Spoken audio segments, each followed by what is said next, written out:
Food prices are a losing battleground. To fight this global inflation, we must look to those who truly mastered survival, the American families of the 1930s Great Depression. They faced scarcity, but turned necessity into an incredible culinary art form. In this video, we will explore 25 resourceful recipes that fed millions of people for mere cents across the United States.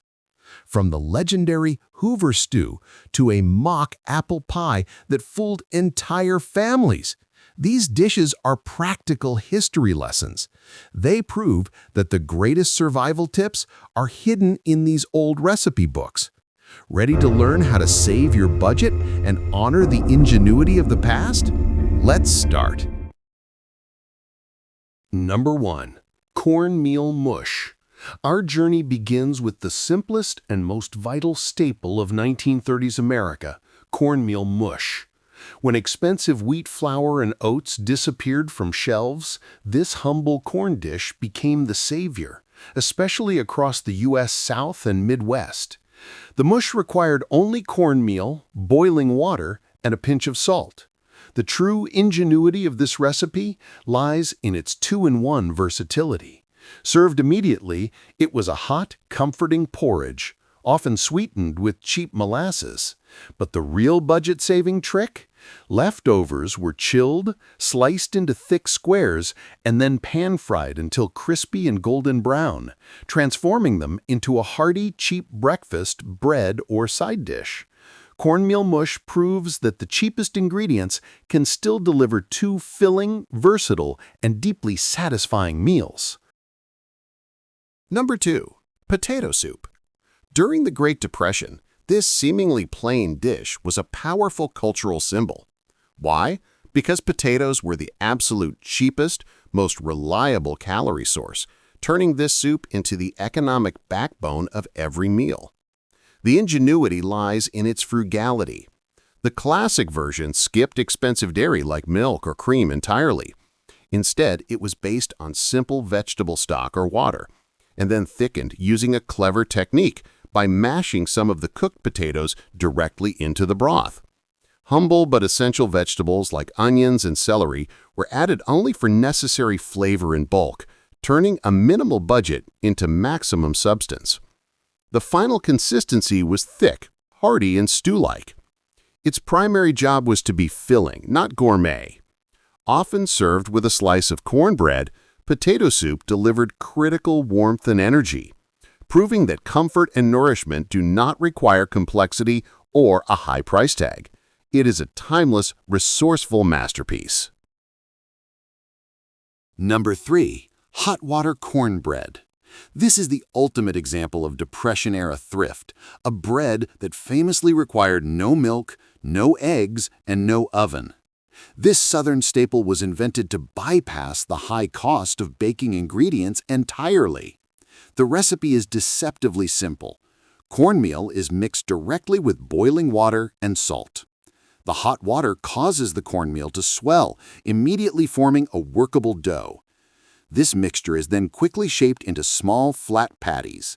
These patties are not baked. They are fried on the stovetop in a little hot grease, often bacon drippings. The result is a perfect contrast, crispy and golden brown on the outside, yet soft and steamy on the inside.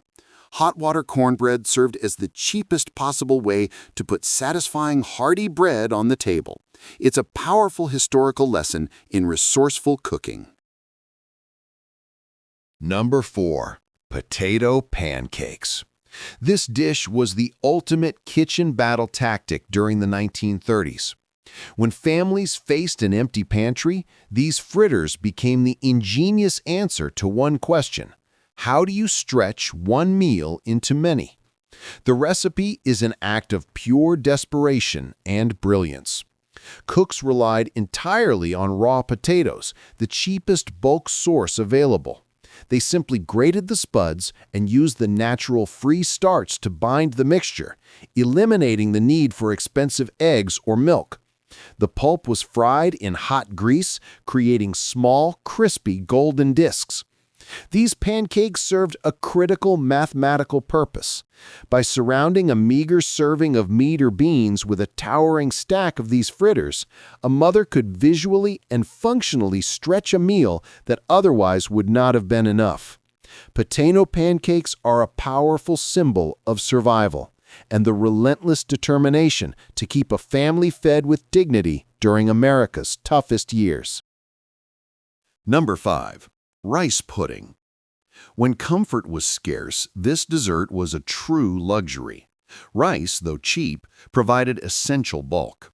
In ordinary times, rice pudding required cream, eggs, and rich spices. But during the Depression, it became a testament to a mother's will to provide something sweet. This wasn't a rich custard. It was a simple, warm hug. It was often made with water instead of milk, and perhaps just a teaspoon of molasses or a shake of cheap cinnamon for flavor. To the children, this humble bowl of sweetness was the ultimate indulgence, a psychological escape from the relentless worry of the world outside. Rice pudding was critical because it was filling, warm, and highly comforting, a soft, nourishing buffer against the cruel reality of poverty. It represented the simple, defiant act of finding dignity in a cheap grain and transforming it into something that felt, if only for a few moments, like a small, sweet victory. Number 6. Hoover Stew. This recipe is more than just a meal. It's a political statement solidified in a bowl. Named after President Herbert Hoover, whom many blamed for the Depression, this simple, harsh dish became a scornful symbol of the times. It was a cruel nickname given to any meager concoction, but the most common version was a mix of cheap macaroni, canned tomatoes, and often sliced hot dogs or any sparse meat scrap available.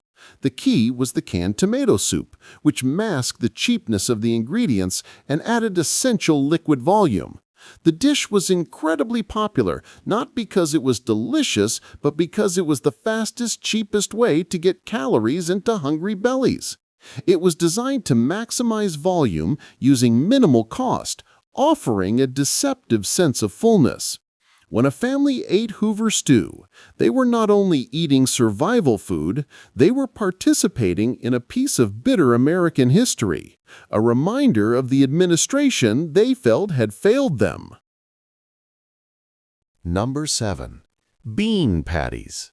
When meat became an unattainable luxury during the Depression, families turned to the humble bean. These bean patties were not just a cheap substitute. They were a culinary triumph born out of necessity.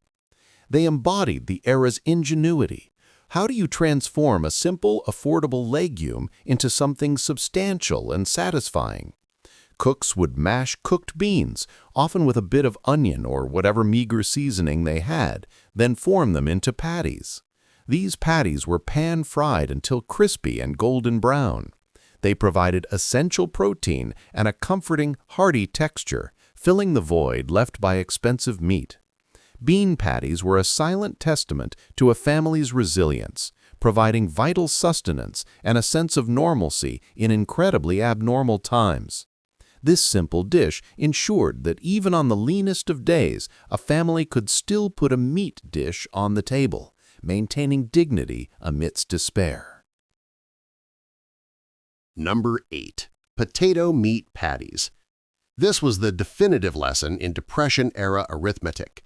Meat was scarce, so you made a small amount look like a lot. These patties were the brilliant solution.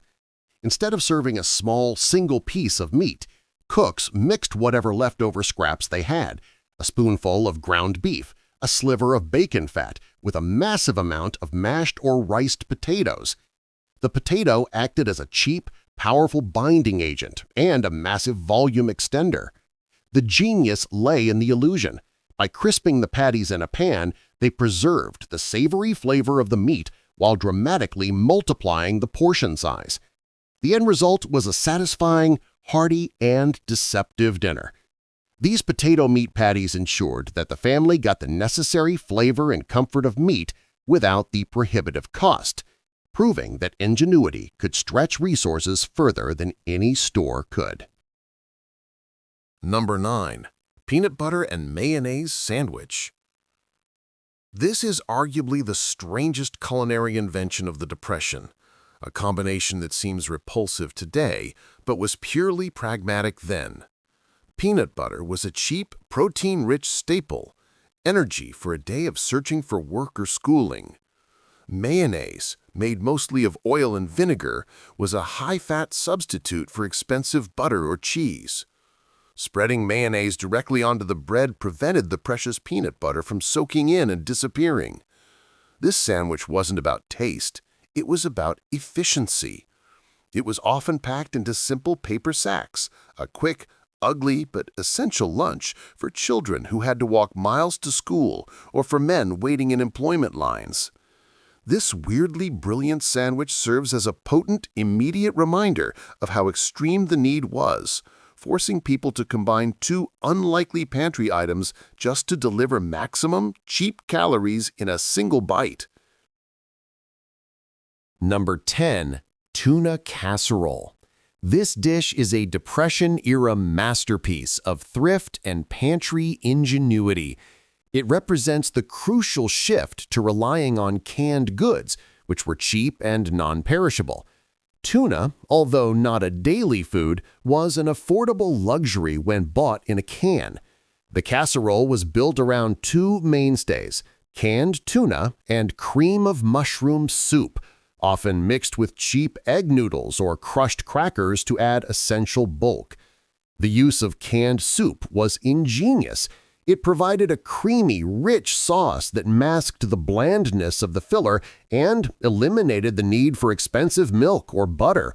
This was a comforting one-pot meal, a promise that dinner would be served no matter how desperate the times. Baking the casserole in a single dish conserved fuel, time, and effort, precious resources in a struggling household.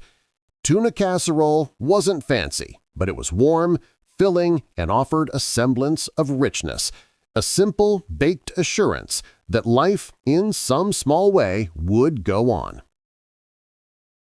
Number 11. Haluski, or cabbage and noodles. This simple meal holds the ghosts of Europe, a dish carried across the ocean by immigrant families who arrived seeking the American dream, only to meet the reality of the Depression. Haluski became a secret weapon of survival, a fiercely guarded tradition from the old country. It wasn't about cheapness, it was about memory and dignity. When the pantry was bare, the mother could still find strength at her heritage, turning two simple staples, cabbage and noodles, into a massive steaming feast.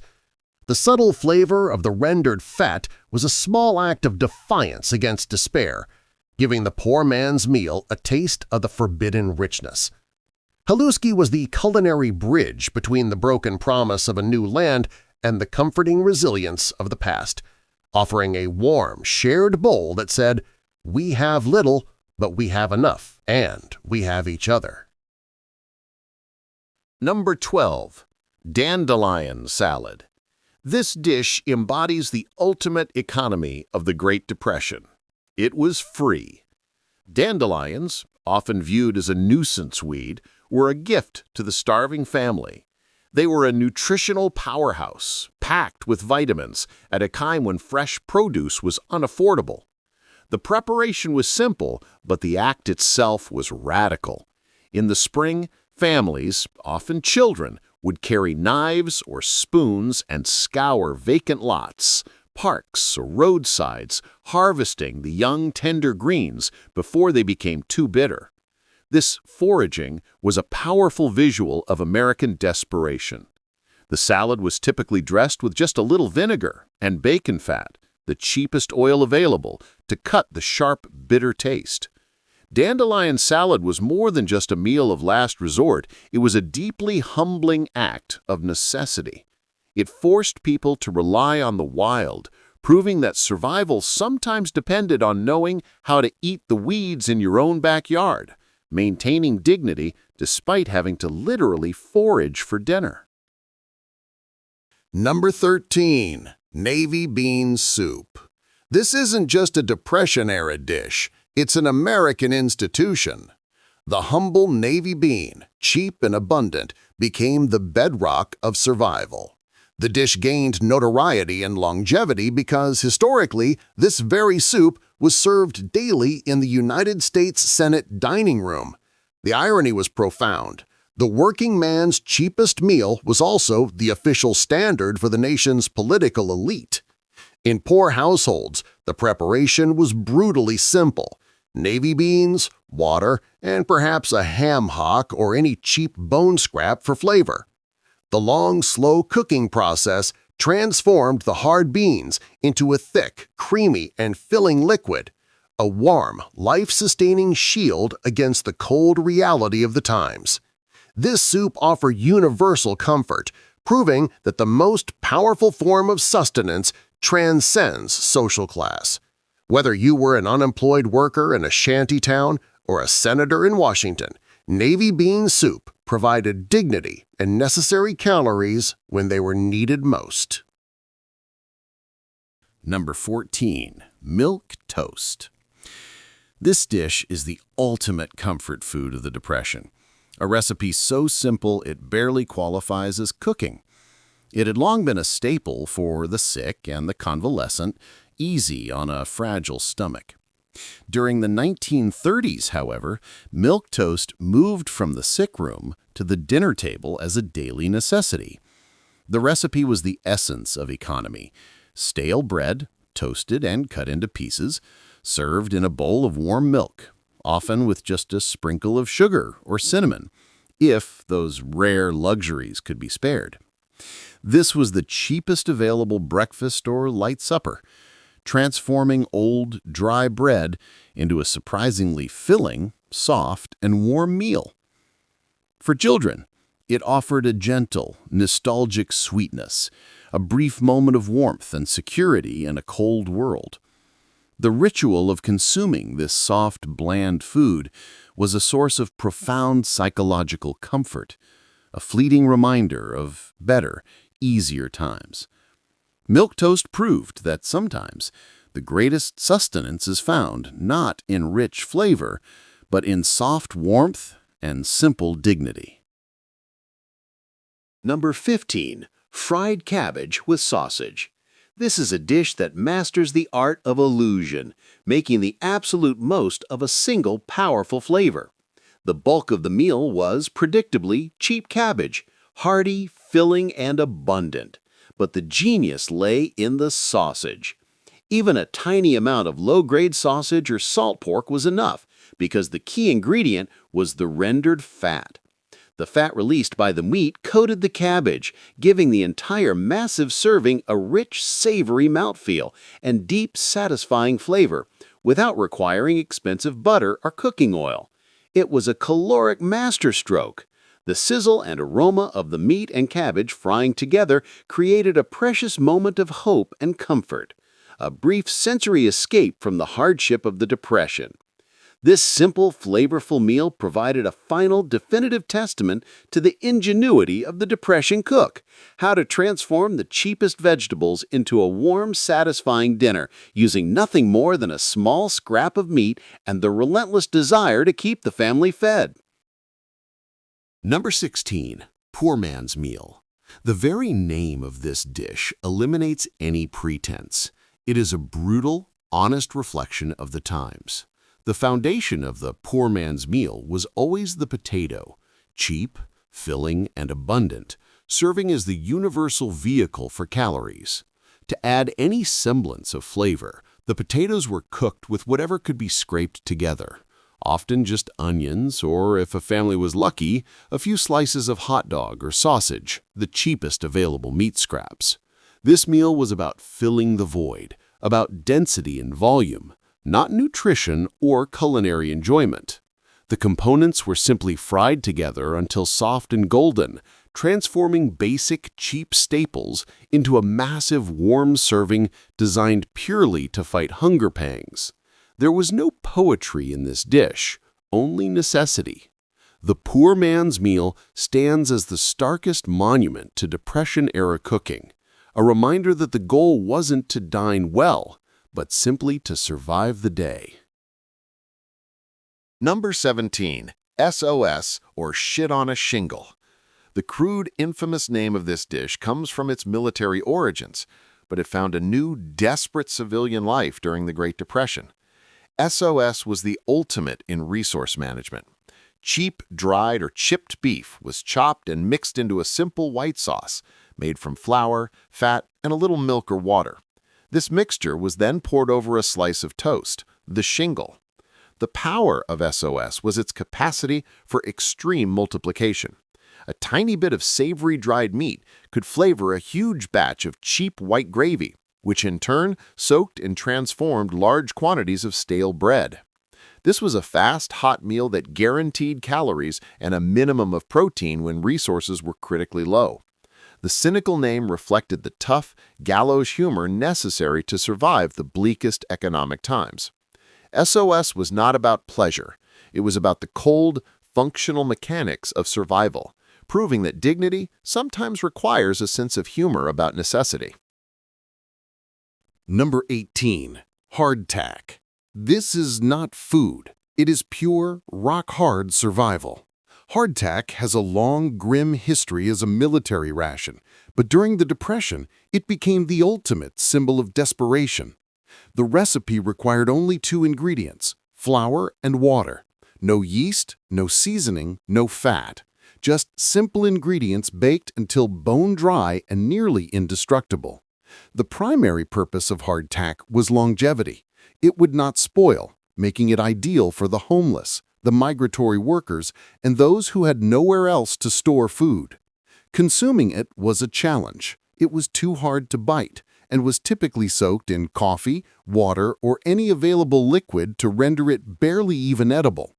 Hardtack represented the bleakest extreme of Depression-era life, a simple, cheap product that fought off starvation but offered no comfort or pleasure. It was a tangible piece of proof that, for millions, the struggle was purely about enduring one more day. Number 19. Breadcrumb pudding. This dish is the ultimate expression of the Depression cook's creed: waste nothing. Every single piece of stale bread, every dry crust was saved, reduced to crumbs, and given a second life. The pudding was a warm, sweet miracle achieved with minimal resources. The crumbs were soaked in whatever milk was available, sweetened with a tiny bit of molasses or a precious spoonful of sugar, and often baked with an egg, if the family was lucky enough to afford one. This simple dessert provided 2 critical things: a filling, cheap meal for supper, and a rare, vital psychological boost. The sweetness offered a fleeting moment of childhood normalcy and comfort, a brief escape from the harsh, unsavory realities of the time. The breadcrumb pudding was a testament to the mother's ingenious fight against despair, proving that even the most worthless scraps could be transformed into a source of warm, dignified comfort. Number 20. Chicory coffee substitute. During the Depression, true coffee became a costly luxury, forcing families to turn to substitutes. The most common was the cheap, readily available chicory root. The root was dried, roasted until dark, and then ground to resemble coffee. The resulting drink was thin, bitter, and lacked the true caffeinated punch, but it provided 2 vital services: the illusion of normalcy and the comforting ritual of a hot drink. Pouring a steaming cup of coffee helped maintain a shred of dignity and routine in a chaotic world. Sometimes the chicory was mixed with just a small amount of real coffee grounds to stretch the supply further. This humble, bitter beverage was a testament to the fact that survival wasn't only about food. It was about holding on to the small daily comforts that made life, however challenging, worth enduring. Number 21. Mock apple pie. This famous recipe embodies the ingenuity of the Depression cook, how to create luxury from poverty. Apples, once a staple, became too expensive for many families. The brilliant solution was to mimic the taste and texture of the filling using Ritz crackers, a cheap, readily available substitute. The crackers were layered in a crust and soaked in a mixture of sugar, water, and cinnamon, giving the illusion of a sweet, spiced apple filling. This was the ultimate psychological comfort food, allowing families to hold on to the cherished American tradition of apple pie, even when the key ingredient was missing. The mock apple pie was a symbol of dignity and the refusal to succumb to despair entirely. It proved that a mother's love, combined with clever use of the cheapest pantry staples, could still conjure up a taste of home and a brief, sweet illusion of normalcy. Number 22. Water pie. This recipe is the starkest symbol of necessity. It wasn't born out of culinary experimentation, but from a kitchen completely bare of resources. The ingredients were almost unbelievable: water, flour, sugar, and a small amount of butter or lard. The filling consisted mainly of sweetened, thickened water poured into a simple crust. The water pie was a dessert born of desperation, offering a warm, baked good when fruit, eggs, and milk were impossible luxuries. The success of the pie relied entirely on the spices, cinnamon, nutmeg, and vanilla, which fooled the mind into believing the filling held actual flavor and substance. It transformed the cheapest commodities into a warm, comforting confection. The water pie was a testament to the power of human spirit and culinary ingenuity, proving that even with nothing but water, families could still uphold the ritual of having a treat and provide a brief, sweet respite from the unending hardship of the Great Depression. Number 23. Depression cake, also known as wacky cake. This recipe is the ultimate chemical marvel born from economic necessity. Milk, butter, and eggs were often unaffordable luxuries during the 1930s. The Depression cake solved this problem by eliminating all of them. Its wacky secret lay in the simple chemical reaction. Vinegar, an acid, mixed with baking soda, a base, created the necessary leavening, allowing the cake to rise without dairy or eggs. The mixture was often made directly in the baking pan, a nod to saving precious dish soap and water. This simple, moist chocolate cake, made from the cheapest staples like cocoa, flour, and sugar, was a psychological lifesaver. It allowed families, particularly children, to experience a slice of celebration and normalcy. The Depression cake proved that even when life seemed utterly devoid of joy, human ingenuity could still find a way to conjure a little bit of magic, moisture, and sweetness. Number 24. Vinegar pie. This dessert is a poignant reminder of what happened when citrus fruits became unaffordable luxuries.